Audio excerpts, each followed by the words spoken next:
사도행전 1장 4절부터 8절까지 말씀입니다. 한 절씩 교독하겠습니다.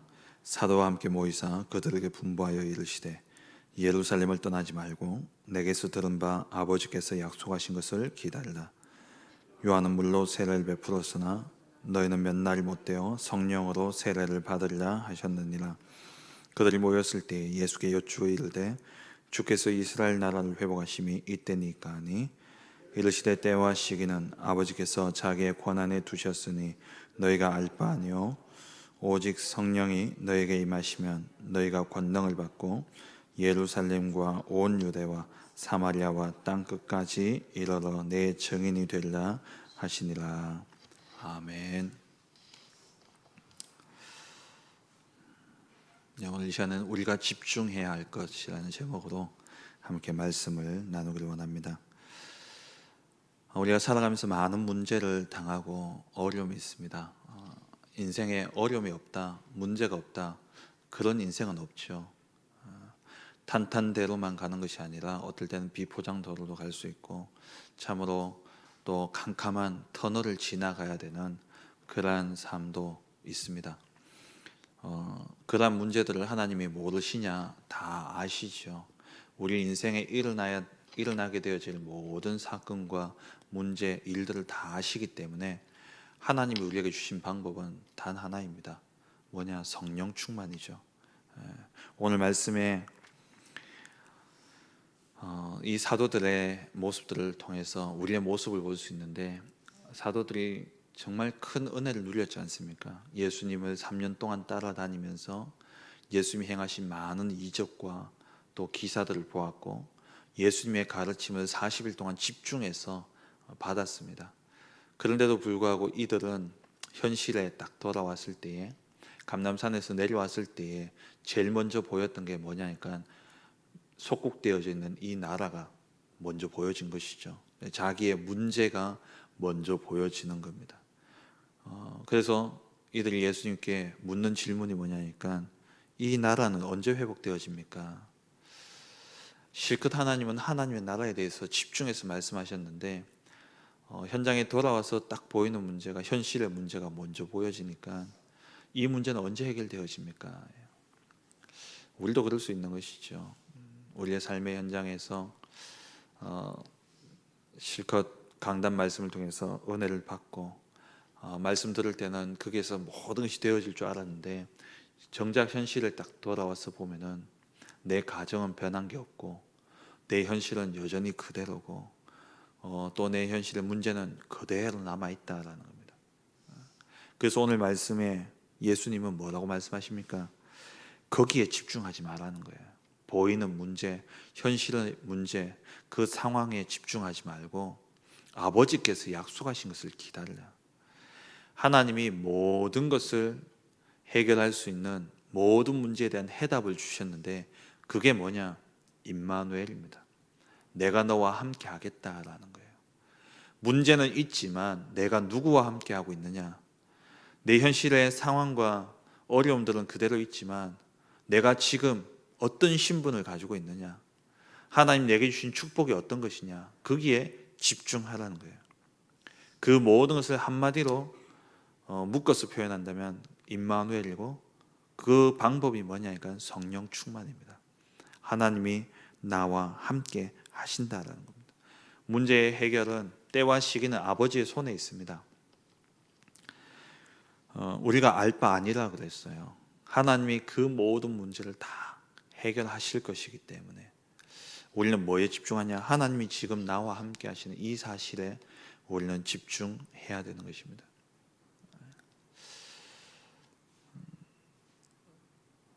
모든 문제에 대한 해답, 예수 그리스도시죠. 그 그리스도가 지금 내게 역사하시는 방법이 바로 성령 충만입니다. 우리가 구원받았다라는 것은 바로 성령께서 내 안에 내주하고 계신다라는 거예요. 하나님의 성령이 지금 내 안에 함께하고 계시는 것, 그게 구원입니다. 그리고 그 구원받은 자의 축복이 뭐냐? 그 삶의 방법은 뭐냐? 성령 인도죠. 하나님의 완벽한 인도 속에 우리가 인도받고 있다는 거예요. 그리고 우리가 우리의 모든 한계를 뛰어넘고 하나님 주신 축복을 누리는 길은 뭐냐? 성령 충만입니다. 그래서 예수님도 우리 제자들에게 늘 말씀하셨던 게 뭐냐니까 성령 충만 받으라는 이야기예요. 예수님께서 요한복음 14장 이하에 보면은 십자가에 돌아가시기 전날 밤에 제자들과 함께 하시면서 집중해서 가르치셨던 내용이 바로 성령을 보내겠다라는 말이에요. 성령의 충만함을 받으라는 이야기입니다. 하나님이 지금 우리와 함께 하시는 방법, 하나님이 우리의 모든 삶에 간섭하시고 역사하시는 방법이 뭐냐? 바로 성령의 충만함, 성령의 인도하심입니다. 그래서 우리의 기도 제목이 있다면, 우리가 정말 기도해야 될 내용이 있다면 성령 충만을 놓고 기도해야 되는 것입니다. 누가복음 11장에 보면은 누구든지 그러니까 구하라 그리하면 받을 것이고 두드리라 그리하면 열릴 것이고 찾으라 그리하면 찾을 것이다. 그렇게 말씀하시면서 누가복음 11장 13절에 육신의 아버지도 너희에게 좋은 것을 줄 줄 알거든 하물며 하늘에 계신 너희 아버지께서 너희에게 성령을 주시지 않겠느냐 말씀하셨어요. 우리의 어떤 상황과 현실 가운데서도 승리할 수 있는 방법은 성령 충만입니다. 근데 이것은 우리가 애쓰고 노력해서 받는 것이 아니라 약속되어진 것이라는 거예요. 하나님이 우리에게 약속하신 것입니다. 그래서 오늘 말씀에도 아버지께서 약속하신 것을 기다리라 말씀하셨어요. 우리 신앙생활의 방법은 약속 붙잡고 기도하는 겁니다.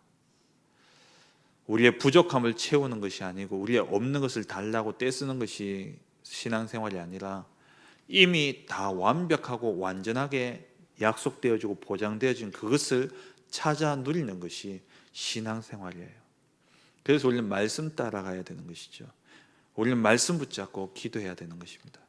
언약 붙잡고 우리는 기도하는 것이죠. 그래서 예전에는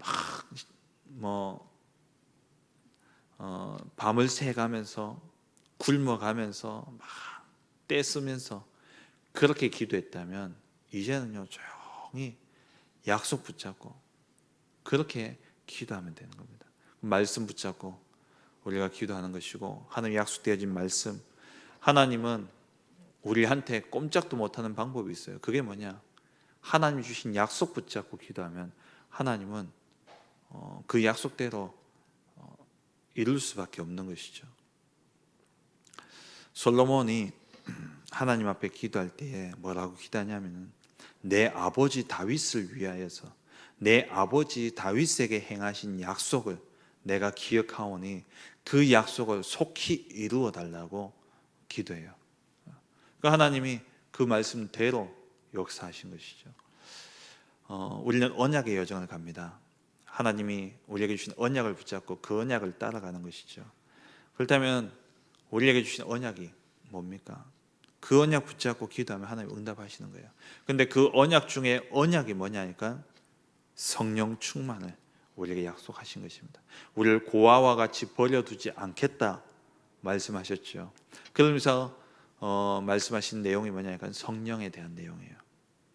로마서 8장에도 생명의 성령의 법이 죄와 사망의 법에서 우리를 해방하였다 말씀하시는데 그 앞에 로마서 7장에 바울이 뭐라 그럽니까? 마음으로는 이 생명의 법, 성령의 법, 그 영의 법을 따르길 원하는데 이 육신이 약해가지고 자꾸 죄의 법을 따른다는 거예요. 그러면서 오호라 나는 공고한 자로다 이 사망의 몸에서 누가 나를 건져내랴. 그러면서 그리스도를 통해 가지고 내가 감사하는데 왜 감사하냐?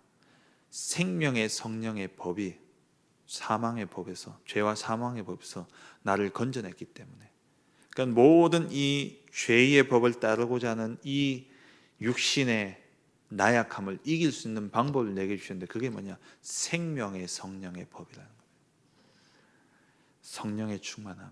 하나님이 우리에게 주신 이 충만한 약속, 이것 붙잡고 우리가 기도해야 됩니다. 우리의 각인 뿌릴 체질을 바뀌는 방법이 있습니다. 그건 뭐냐? 성령 충만이에요. 이 오래된 각인과 뿌릴 체질이 언제 우리가 순간 바뀌겠습니까?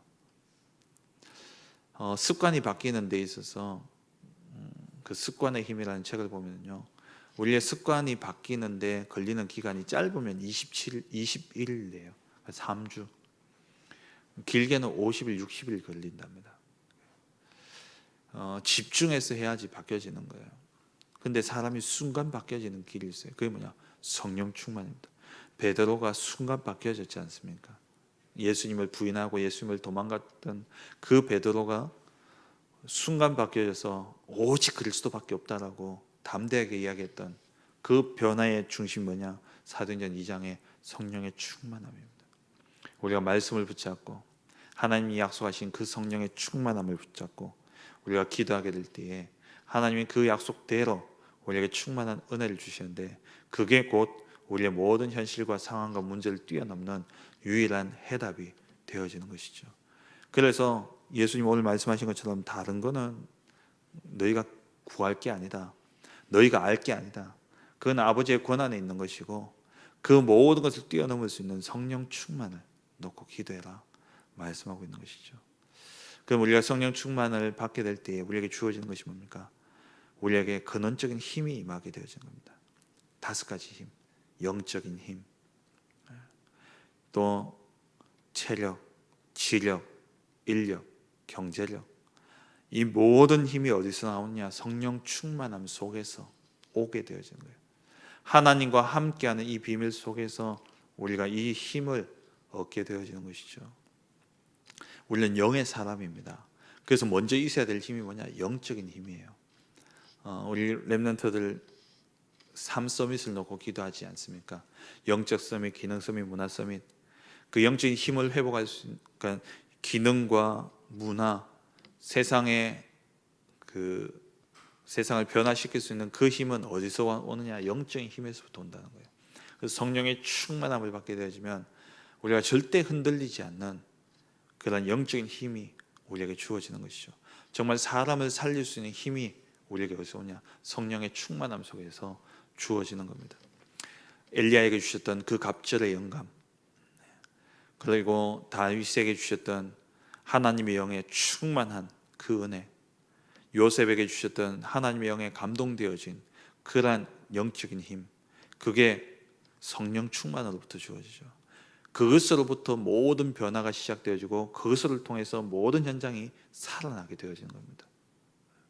내 능력과 내 힘과 내 수준과 내 배경과 상관없이 하나님이 역사하시면 끝나는 거예요. 무식했던 베드로, 정말 이번 주 강단 말씀에도 목사님 말씀하셨잖아요. 이 베드로가 얼마나 단순무식 과격합니까?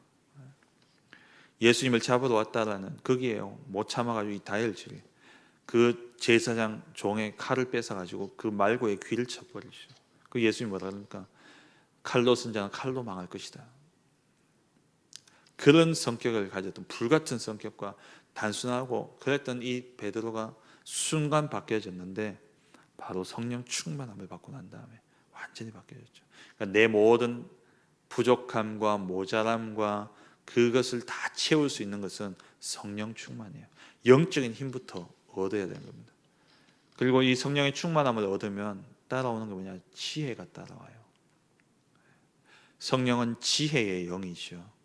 하나님이 내 안에 들어오셔서 나에게 지혜를 주시게 되어 있습니다.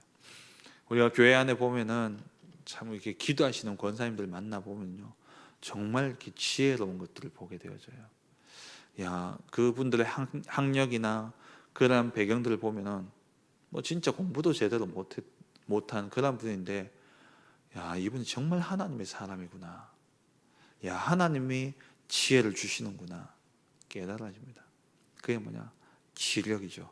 성령의 충만함을 얻게 되어질 때에 하나님이 지혜를 주시는 겁니다. 지식과 지혜는 다르죠. 지식은 내가 알고 있는, 그런 가지고 있는 것이라면, 지혜는 그것을 가지고 있는 것을 어떻게 쓰느냐예요. 그러니까 미래를 볼 수 있는 눈, 그리고 통찰력, 그리고 바르게 분별할 수 있는 눈, 그게 지력이죠. 하나님이 이 성령에 충만한 다니엘에게 바벨론의 술객과 박수보다도 10배나 뛰어난 지혜를 주셨습니다. 바벨론의 술객과 박수, 이거는 단순히 지금 시대에 이야기하는 그런 무당이 아니에요. 우리가 무당도 크게 보면 세 가지 종류가 있는데요. 학습무가 있습니다.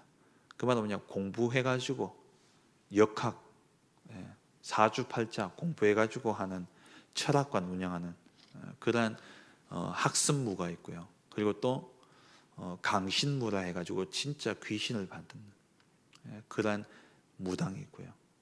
그리고 또 세습무라 해가지고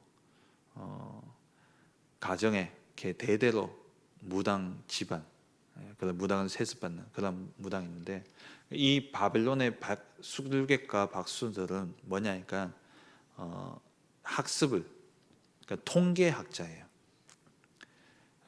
그 당시에 점을 어떻게 쳤냐면, 동물을 배를 갈라가지고 간을 꺼내가지고 이 간을 이렇게 밖에 놔두면 이렇게 마르지 않습니까? 마르면서 균열이 생기잖아요. 그 균열의 모습을 보면서 예전에 이런 모양의 균열이 생겼을 때는 이런 일이 있었고, 그래서 그거 보고 점을 치는 겁니다. 그러니까 이 사람들이 거기에 대해서 막 이렇게 많은 지식들을 가지고 있어야 되는 거예요.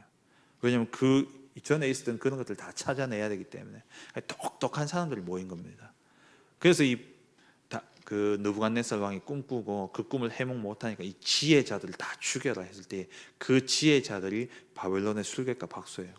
그러니까 최고의 지혜자, 지식자, 똑똑한 사람을 모은 겁니다. 그래서 이 바벨론이 유대 나라의 똑똑한 친구들을 데려다가 뭐 시키려고 했냐, 이 술객과 박수를 시키려고 한 거예요. 근데 이 다니엘이 그 최고의 지혜자들이 모인 거기에서 10배나 뛰어난 지혜를 얻었다는 거예요. 이건 뭐냐, 경쟁이 안 되는 겁니다. 하나님 주신 지혜, 성령의 충만한 자에게 하나님이 반드시 지력을 주신다는 거예요. 그리고 세 번째는 체력이죠. 성령의 충만한, 그 충만함이 임하면 이사야 40장에 오직 여호와를 앙망하는 자에게 하나님 새 힘을 주신다 말씀하셨어요. 엘리야가 그 이세벨이 자기를 죽이려고 하는 그런 가운데서 마음이 완전 무너져 버렸어요. 마음이 무너지니까 육신도요, 힘이 빠지고 완전 기력이 다 빠져버린 거죠. 그때 하나님 어떻게 합니까? 주의 천사를 보내셔서 이 엘리야에게 떡과 마실 것을 줘가지고 힘을 주시죠. 그래가지고 이 엘리야에게 일어나 가라 그러니까 엘리야가 40주야를 달려서 어디에 갑니까? 호렙산에 이르게 되죠. 하나님의 영에 붙잡히게 되면요, 체력도 주어지는 겁니다. 하나님이 힘을 주시는 겁니다. 그리고 경제력, 하나님의 영에 충만한 자, 하나님이 함께 하시는 자, 먼저 그의 나라와 그의 의를 구하라. 그리하면 이 모든 것을 너희에게 다하여 주시리라. 육신의 모든 결핍이 뭘로 채워지냐? 하나님의 영으로 채워지는 거예요. 그 말은 없던 게 채워진다, 그 말도 맞지만 거기에서 자유하게 되어지는 겁니다. 경제가 풍성해지는 게 응답이 아니라 경제에서 자유해져야 돼요. 바울이 빌립보서 4장에 보면은 이야기하지 않아요? 내가 풍부와 궁핍에 처할 줄 아는 일체의 비결을 내가 배웠다. 내게 능력 주시는 자 안에서 내가 모든 것을 할 수 있느니라. 이게 경제력입니다. 내가 돈을 다 많이 가지고 있어서 많은 일을 할 수 있는 것도 할 수 있지만, 나는 경제가 없지만 내 중심으로 경제가 움직여져 버리면 돼요. 제가 늘 하는 이야기입니다만은, 여러분들에게 100억을 준다면 그거 관리하려고 얼마나 골치 아프겠습니까? 그 돈을 관리하려면 얼마나 힘들겠어요. 근데 내가 가는 곳마다 100억, 1000억이 따라다니면 돼요. 그게 경제력입니다. 내가 있다 없다 상관없어요. 나는 경제력이 없는데 내가 가는 곳마다 경제가 내게 문제가 안 되어지도록 하나님이 역사하시 버립니다. 그게 방법이에요. 그게 전도자가 누려야 될 방법이에요. 내게 식주인 가요가 붙어버리고, 내게 브리스길라 아굴라 같은 이러한 사람들이 붙어버리면 되는 것이죠. 내가 풍성해야 된다, 그게 아니에요. 바울이 가는 곳마다 이런 그 비밀 결사대들이 붙어가지고 바울의 모든 사역을 다 지원했죠. 그러한 경제력. 물론 산업인들은 경제의 축복을 받으셔야 됩니다. 그런데 경제를 쫓아가면 안 돼요. 따라와야 돼요. 그 따라오는 방법이 뭐냐니까 성령 충만입니다. 그리고 마지막으로 인력이죠. 제자가 붙어야 됩니다. 성령 충만함을 누리는 자는 하나님이 예배하신 제자가 붙게 되어 있어요. 성령 충만이 아니라 나 중심이면 하나님 절대 제자를 붙이지 않습니다. 왜냐하면 붙여놓으면 지 사람 만드니까, 지 제자 만드니까 하나님 붙이실 이유가 없는 것이죠. 우리가 정말 성령 충만함을 받게 되면 하나님이 하나님의 일을 하는 제자를 붙이십니다. 그게 하나님의 방법이에요. 그 성령 충만을 통해서 우리에게 주어진 응답, 영력, 지력, 체력, 인력, 경제력, 이 모든 힘이 우리에게 따라온다는 겁니다. 그래서 우리는 뭐에 집중해야 되냐? 현실, 문제, 상황, 경제에 집중하고 또 어떤 나의 부족함, 모자람, 또 내게 있는 어려움, 문제, 거기에 집중하는 게 아니라 성령 충만하는 거예요. 엘리야가 현실의 문제에 집중했을 때는요, 마음이 완전히 녹아버렸습니다. 이세벨이 자기를 죽이려는 그 상황에 집중했을 때 엘리야는요, 일어설 힘이 다리가 풀려버렸어요. 그를 로뎀 나무 아래 완전히 쓰러져 버렸죠. 하나님이 이세벨을 죽였습니까? 이세벨의 그 문제를 하나님 해결하신 것이 아니잖아요. 물론 뒤에 하나님 이세벨을 처리하십니다만은 언제? 하나님 주신 방법은 성령 충만이었습니다. 제자들에게 예수님이 나는 이제 간다, 너희를 이제 남겨두고 내가 가는데 내가 떠나가는 게 너희에게 유익이다. 그래서 성령 충만 받아라 이야기하죠. 그래서 이 예수님이 마태복음 요한복음 17장에 보면은 대제사장적인 기도가 나오잖아요. 그 최후의 만찬을 하고 난 다음에 제자들 이끌고 어디 갑니까? 겟세마네 동산에 가서 거기에서 기도하셔요.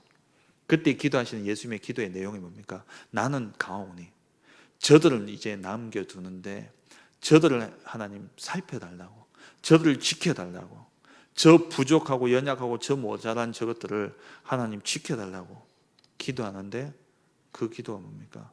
그건 뭐냐? 우리가 생각하기는 이 핍박과 박해가 끝나는 게 응답이라고 생각하잖아요. 근데 예수님 그렇게 기도하지 않으셨다니까요. 하나님이 역사하신 방법도 그게 아니었어요. 박해와 핍박은 더 날로 심해져요. 예수님 때보다 제자들 때에 더 예수 믿는 자들을 옥에 가두고 더 많은 핍박들이 일어났죠. 현실과 상황은요, 더 심해지고 더 악해질 수 있는데 그 모든 것을 떠나서 초월해서 그걸 이길 수 있는 방법을 주신 거예요. 그게 뭐냐? 성령 충만이었습니다. 그렇다면 우리의 삶의 방법, 우리가 받아야 될 진짜 응답은 뭐냐? 성령 충만입니다. 문제 해결이 아니에요. 이 문제 언제 끝나냐? 그게 아니에요. 내게 있는 문제 죽을 때까지 갈 수도 있습니다. 근데 그거를 상관없이 살아갈 수 있는, 상관없이 하나님 주신 은혜를 누릴 수 있는 방법이 뭐냐? 성령 충만인 거예요. 성령 충만. 하나님과 함께하는 거예요. 임마누엘. 그래서 누가복음 11장에 앞서 말씀드린 것처럼 구하라 받을 것이고, 찾으라 찾을 것이고, 두드리라 열릴 것이다. 이 말만 딱 가지고 우리가 지금까지 어떻게 했습니까? 기도하면 다 응답되어진다. 뭐든지 기도해라. 병 낫는다. 뭐 경제 축복받는다. 뭐 어떤 문제든 다 기도하면 응답된다. 물론 맞죠. 맞지만 그 말씀의 진짜 핵심은 뭡니까? 어떤 문제도 넘어설 수 있는 완전한 답을 주시겠다는 거예요. 그게 뭐냐? 구하는 자에게 성령을 주시지 않겠느냐? 하나님이 함께 하시겠다는 겁니다. 오늘 이 한날도 정말 우리의 삶의 현장에 많은 문제들을 부딪히게 되고 많은 사건들을 보게 되어질 겁니다. 그 속에서 우리가 기도해야 될 제목은 하나님 이 문제 해결해 주옵소서가 아니라 하나님 나에게 성령의 충만함을 주옵소서. 아버지의 약속하신 성령을 나에게 부어 주옵소서. 물론 성령 충만의 역사, 성령의 이 땅에 그리스도가 가시고 성령이 이 땅에 오셔서 역사하시는 그것은 이미 오셨지만 내게 임해야 된다는 거예요. 내게, 내 안에 충만함으로 역사해야 됩니다. 성령의 내주는 한 번으로 끝나지만 충만은 지속적인 상태가 되어야 돼요. 충만이라는 말 자체가 뭐냐니까는 진행형이지 않습니까? 충만이라는 단어는 과거형이 될 수가 없어요. 계속해서 차고 넘쳐야 되는 겁니다. 성령이 내 안에 계속해서 역사하시는데 내 마음과 생각을 완전히 주장하셔서 빌립보서 4장 6절 7절에 마음과 생각을 지키는 상태, 그게 성령 충만입니다. 문제 있고 어려움 있고 그대로 있는데 하나님이 그 문제에 대해서 내 마음과 생각을 지켰어요. 그게 응답이에요. 그게 충만입니다. 오늘 이 옛날도 우리가 가는 모든 현장 속에 하나님 내 마음과 생각을 지키셔서 하나님의 영으로 충만하게 하셔서 내 부족함, 내 연약함, 내 환경, 내 문제 상관없이 하나님이 역사하셔서 영력, 지력, 체력, 인력, 정제력이 회복되어지는, 그래서 정말 전도자로 하나님 우리에게 약속하신 그 새 일을 우리가 이루는 복된 한 날 되게 하옵소서. 말씀 붙잡고 승리하는 복된 한 날 되어지시길 주의 이름으로 축원합니다. 기도하겠습니다.